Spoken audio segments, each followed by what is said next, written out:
నిన్న ఏకంగా హైదరాబాద్ వ్యాప్తంగా కొన్ని మార్వాడికి సంబంధించినటువంటి హార్డ్వేర్ షాపులకు, ఎలక్ట్రానిక్ గూడ్స్ షాపులకు, ఇతరత్ర స్టేషనరీ మినహా మార్వాడి చేతిలో ఉన్నటువంటి ఇతరత్ర ఎలక్ట్రిక్ షాపులు కానివ్వండి, హార్డ్వేర్ షాపులు కానివ్వండి, అవన్నిటి కూడా తాళాలు వేసుకున్నారు. మరి ఏం జరుగుతుందో అర్థం కాలేదు. రాష్ట్ర వ్యాప్తంగా మార్వాడి షాపులో తనిఖీలు జరుగుతున్నాయట. సబ్ స్టాండర్డ్ మాల్ అని చెప్పి ఉద్యమాలు చేసే వాళ్ళందరూ మాట్లాడుతున్న మాటలు చూసి, అటు ట్యాక్సీలు కట్టడం లేదనేటువంటి మాటలను చూసి వివిధ ఈ వర్షాలన్నింటినీ కలగలిపి తెలంగాణ రాష్ట్ర ప్రభుత్వం కూడా రియాక్ట్ అయింది.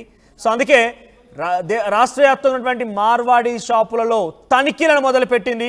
ఎక్కడికక్కడ తనిఖీలను చేపడుతోంది. సబ్ స్టాండర్డ్ మాల్ కానివ్వండి, సబ్ స్టాండర్డ్ ప్రోడక్ట్స్ కానివ్వండి, లేదంటే ఇతరత్ర ట్యాక్సులు కడుతున్నారు లేదా, డిజిటల్ పేమెంట్స్ ఉన్నాయా లేవా, ఇవన్నీ విషయాలపైన పెద్ద ఎత్తున తనిఖీలు చేపట్టడం మొదలుపెట్టింది తెలంగాణ ప్రభుత్వం.